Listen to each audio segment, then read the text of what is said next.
El Congreso de Perú aprobó este lunes admitir a debate la moción de destitución contra el presidente Pedro Castillo por permanente incapacidad moral para ocupar este cargo. Para profundizar en el tema, tenemos el día de hoy a un invitado que nos dará luces sobre los distintos escenarios que pueden ocurrir. Me refiero a Andrés Calderón, él es profesor universitario y analista político. Buenos días, gracias por acompañarnos el día de hoy y bueno, quisiera que nos ilustrara un poco sobre este debate que se va a realizar el próximo 28 de marzo. ¿Podrá el Congreso lograr declarar la vacancia de Castillo? Bienvenido. Buenos días, Marjorie, gracias por la invitación. La pregunta genera la misma incertidumbre con la que prácticamente vivimos todos los peruanos desde que salieron los resultados de estas elecciones presidenciales el año pasado, ¿no? Y esto es saber si Pedro Castillo cuenta con la suficiente fuerza política en el Congreso, la suficiente cantidad de votos para permanecer en el puesto o no. Hasta el momento todo parece indicar que sí cuenta con suficientes congresistas de bancadas no oficialistas que estarían dispuestos a cuidar su mandato, a protegerlo. Hasta el momento todas las votaciones que han habido de un intento previo de vacancia para el presidente Castillo y otras votaciones simbólicas han sido protectoras, pues llamémosle así, de su gobierno.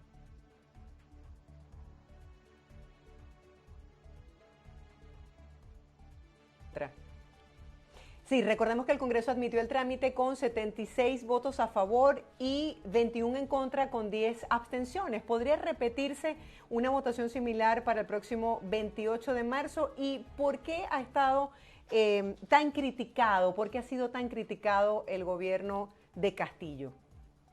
A ver, empiezo por lo último. El gobierno de Castillo tiene varios cuestionamientos desde el nombramiento de funcionarios, de ministros de Estado muy cuestionados, varios de ellos con investigaciones en cursos, con denuncias de violencia de género, corrupción, han sido sancionados cuando han tenido algún cargo público. Algunos de los primeros ministros incluso tenían investigaciones por vínculos con el terrorismo.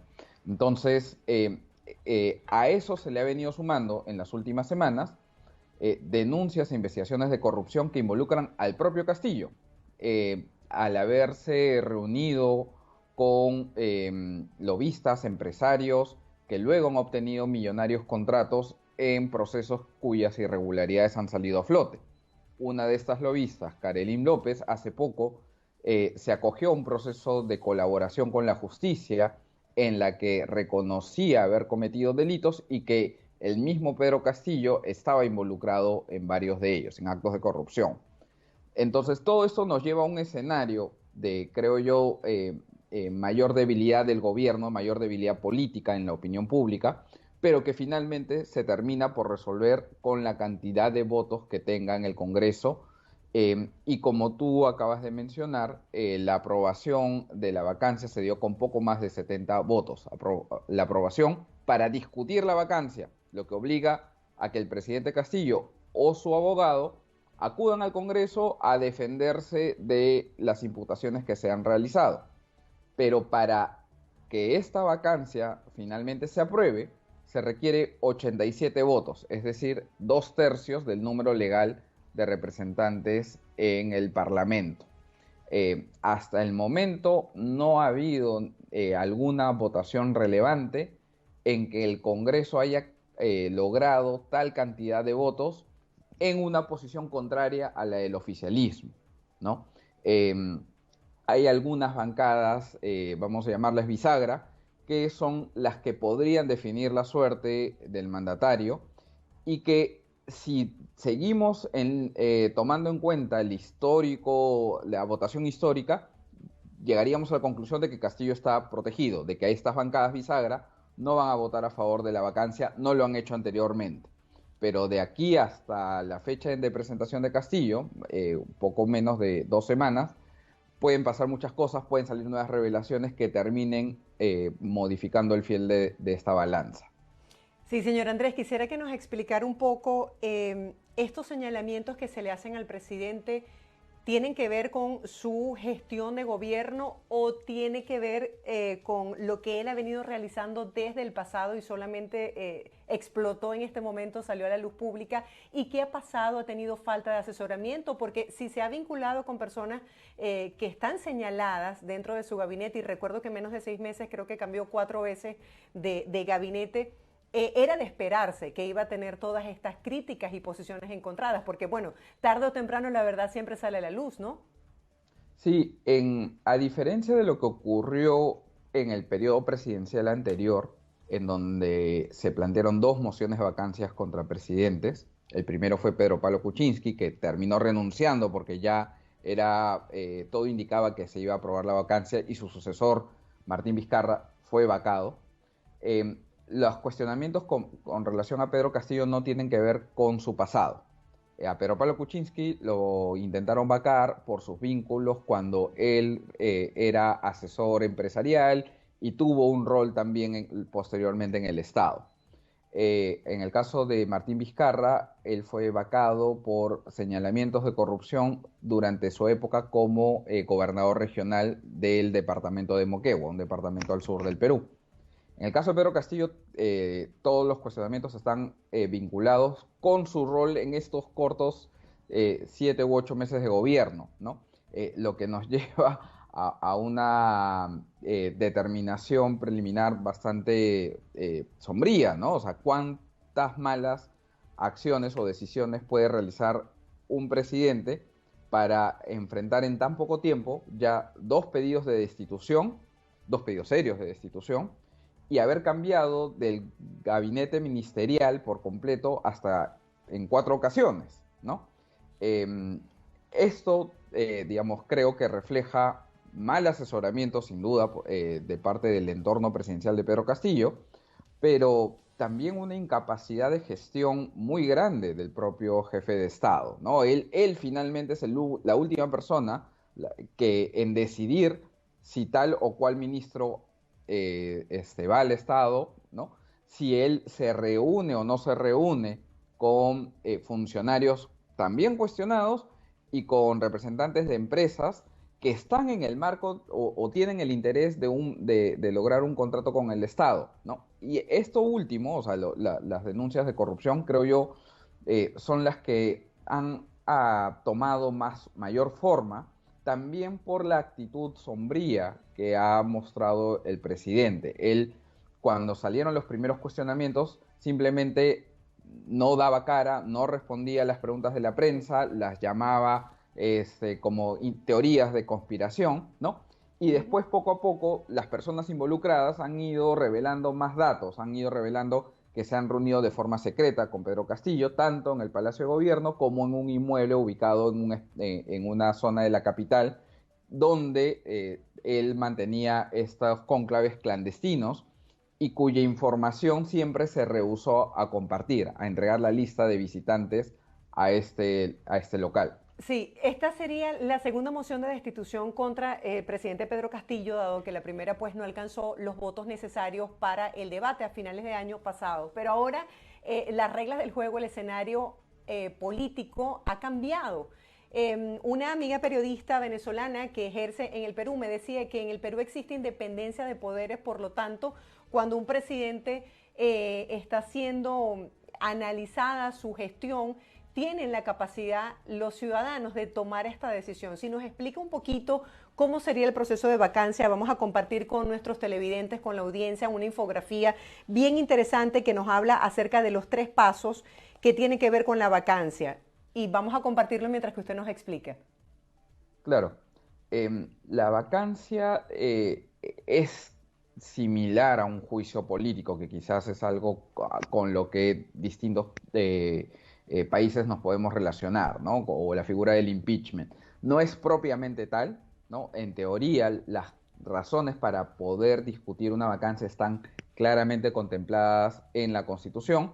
Sin embargo, existe esta causal que se llama permanente incapacidad moral, que es justamente una especie de cajón desastre, de espacio indeterminado cuya interpretación finalmente la llenan los propios congresistas y determinando con el número de votos si es que el presidente ha demostrado esta incapacidad moral para seguir gobernando. Las tres etapas a las que hacías alusión son la presentación de la moción de vacancia, ¿no? que requiere un número pequeño de parlamentarios, ¿no? Que sí se cumplió en el primer intento, ¿no? Superaron los 26 votos o 27 votos. La segunda es admitir esa moción de vacancia para poder plantear la discusión. Para ahí se requerían 52 votos. Esta vez sí se ha excedido largamente ese número de votos. Y esto obliga a que el presidente de la República acuda a la representación nacional, se pare frente a todos los congresistas y plantee los descargos a la moción de vacancia, que tiene un número de ítems en donde hay señalamientos, imputaciones que constituyen las razones por las cuales el presidente habría perdido o no tendría capacidad moral para el ejercicio del cargo. ¿Cuál es la aceptación o el rechazo que tiene el presidente en este momento por parte de los ciudadanos peruanos? Recuerdo una icónica entrevista donde él dijo que no estaba preparado para ser presidente, y una de las noticias que más se refleja en los diferentes medios es el cambio continuo de su gabinete de gobierno, por lo cual ha tenido un gobierno inestable desde que asumió el poder hace más de 7 meses. Sí. Los índices de aprobación popular de Pedro Castillo son los más bajos que ha tenido un presidente a esta altura de su gobierno, ¿no? Él casi no tuvo nunca esta llamada luna de miel, ¿no? Que es la etapa inicial de expectativas y esperanzas que se genera en la población cuando hay un cambio de gobierno, ¿no? Y que empieza normalmente con una aprobación alta. Él, desde el inicio de su gobierno, su aprobación estuvo muy a la par con el nivel de desaprobación, ¿no? Como consecuencia, creo yo, también de una segunda vuelta electoral en donde ninguno de los dos candidatos realmente representaba fuertemente una mayoría ciudadana. Pero ahora estamos hablando de niveles inferiores al 20% aproximadamente de aprobación del presidente, una desaprobación superior al 60%, ¿no? Y todavía hay alrededor de un 20% que no se define por una de las dos opciones. Que es, como adelantaba, la más baja que ha tenido otro mandatario en esta misma época de su gobierno. Pero esto todavía no se ha traducido en un factor que quizás pueda ser muy determinante en nuestro país, que tiene que ver con un descontento de la encuesta o de la respuesta espontánea a una manifestación pública, ¿no? Ha habido convocatorias de marchas a favor de la vacancia o en contra de la aprobación de ciertos gabinetes, pero su nivel de convocatoria ha sido bastante bajo para compararlo con las que, por ejemplo, motivaron la renuncia del señor Manuel Merino, que fue el presidente de la República en el Perú el año 2020 por escasos 8 días. ¿No? A diferencia de lo que ocurrió esa vez, donde hubo una masiva movilización en contra de este señor que había asumido la presidencia luego de ser presidente del Congreso, ¿no? Como parte de la sucesión presidencial cuando vacó el vicepresidente anterior. En esta ocasión las movilizaciones han sido de pequeña envergadura, con poco ruido, con poco impacto político, y quizás eso ha generado que desde el Congreso tampoco hayan sentido la necesidad de hacer un control más fuerte contra el presidente, ¿no? Al punto que el último gabinete ha sido aprobado, o sea, le otorgaron el voto de confianza, a pesar de ser muy cuestionado en la mayoría de sus integrantes. ¿Cuáles son esas promesas que el presidente hizo durante su campaña que no ha cumplido durante la gestión de gobierno? ¿Y cómo asume el presidente Castillo la oposición, la crítica, el descontento de la gente? ¿Hay una manipulación de información a través de los medios de comunicación? El presidente Castillo logró hacerse de la jefatura de la República con un discurso bastante genérico y bastante ambiguo, con promesas reivindicatorias, no aterrizadas, ¿no? Frases como no más pobres en un país rico, no tenían un correlato muy concreto, salvo alguna que otra promesa específica y que sonaba bastante exagerada o poco realizable, ¿no? Como por ejemplo habló en un momento de educación universitaria gratuita para todos los peruanos, cuando la oferta privada es bastante considerable en el Perú, ¿no? Lo que hubiera supuesto que toda la oferta pública estatal reemplazara la oferta privada, ¿no? O prometió una segunda reforma agraria sin desarrollar específicamente en qué iba a consistir esta medida. Entonces, digamos, por lo menos esto se traducía quizás en un mensaje de ruptura con la política tradicional. Pedro Castillo sí era una figura novedosa para el escenario político este, vigente, ¿no? en el país, pero los cuestionamientos que él ha venido enfrentando son los mismos que han enfrentado antiguos políticos, ¿no? Actos de corrupción, copamiento del Estado, favorecimiento a funcionarios no preparados, pero simplemente allegados con él o que participaron de su campaña electoral, ¿no? O sea, Poca según lo transparencia, que ¿no? entiendo, lo que está explicando, la gente quería un Mesías, alguien distinto, alguien que se pareciera a ellos y por eso lo vemos siempre utilizando su sombrero como para acercarse más a la gente, pero terminó no llenando las expectativas de la mayoría, ¿correcto? Efectivamente, de hecho el sombrero ya dejó de usarlo hace unas semanas como Ujú. parte, me imagino, de alguna especie de decisión de marketing político, pero él siempre antagonizaba en sus discursos, en marchas, con el sector político tradicional, también antagonizaba a los medios de comunicación, ¿no? Los demonizaba llamándolos, ¿no?, enemigos del pueblo o Mm. que estaban copados por grandes intereses empresariales. Eh, Cierto es que en algunos medios de comunicación tomaron una marcada postura contraria a su postulación durante la segunda vuelta electoral, pero yo creo que ese escenario cambió ya hace varios meses, ¿no? Hace varios meses que en realidad son todos los medios de comunicación de derecha, de izquierda, de centro o sin ningún tipo de bandera política los que han dado cuenta de las denuncias que enfrenta Castillo y su entorno y de las malas decisiones que ha venido tomando, que ha generado quizás esto termina movilizando un poco más a la gente, ha generado una situación de estancamiento económico, de inflación, a pesar de que el Perú actualmente presenta una coyuntura económica favorable o de expectativas debido al incremento de precios de commodities minerales, ¿no?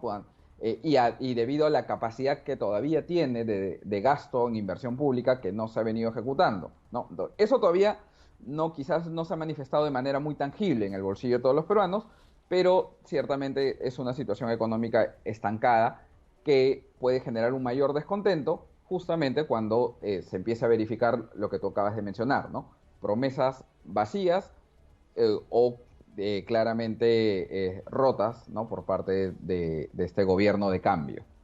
Sí, gracias por acompañarnos el día de hoy. No la tiene fácil, sin duda alguna. El presidente Castillo, gracias por esa visión que nos permite poner en contexto a nuestra audiencia la situación política, esta posible destitución del presidente Pedro Castillo en Perú. Muchísimas gracias.